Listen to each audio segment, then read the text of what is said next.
My young friends, welcome to Newport, 1742. I am Thomas Freedman, once bound in chains, now a free man by the grace of Providence and the sweat of my brow. You see, the roots of our bondage in these colonial regions stretch deep, fed by the insatiable hunger for wealth. It was the soil's promise, and Europe's craving for sugar, tobacco, and cotton that turned men, women, and children into currency.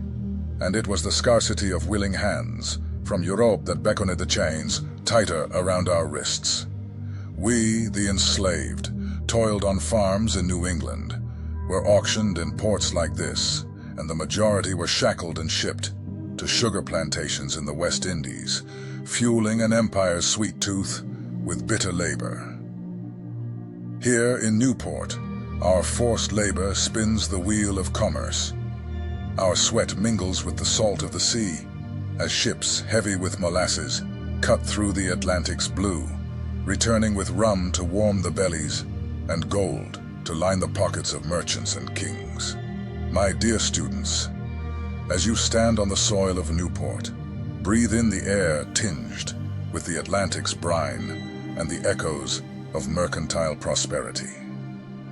This is a city that flourishes on the triangular trade. You must understand this term, for it is the very artery through which the lifeblood of slavery flows. Ships from ports like this one sail to Africa, heavy with rum and trinkets, only to return with a human cargo bound in chains. Those same ships will then carry sugar and molasses from the Caribbean back to us, where the cycle begins anew. Let me speak of the Middle Passage, a voyage through hell on the Atlantic, where men, women, and children were packed beneath decks like barrels of goods. Many did not survive. The ocean floor is strewn with the bones of those lost to disease, despair, and cruelty. In the Chesapeake and along the southern Atlantic coast, the plantation system thrives. Vast swathes of land turned over to tobacco and rice, worked by legions of the enslaved. And yes, while small New England farms might not echo with as many anguished cries, they are no strangers to the toil of bondsmen and women. Consider the Stono Rebellion of 1739, a bold uprising where enslaved Africans in South Carolina marched for freedom, their cries for liberty ending in bloodshed. Such acts of defiance illuminate the unquenchable desire for freedom that burns within the human breast.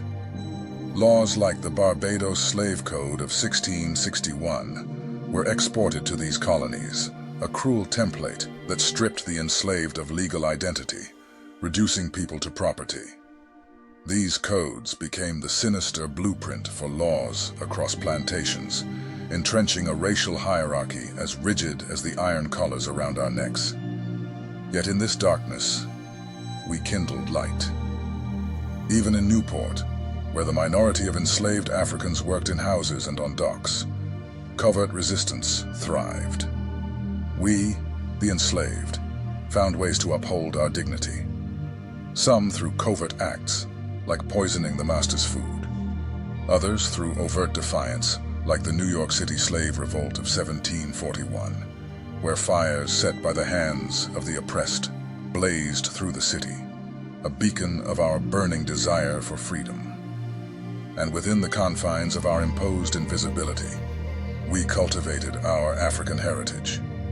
We fused our rhythms with Christian hymns, giving birth to spirituals, songs of sorrow and hope, each note a step on the Underground Railroad to freedom. So, as you tread upon these cobbled streets, reflect on the intricate web of commerce, law, and resistance that defines this era.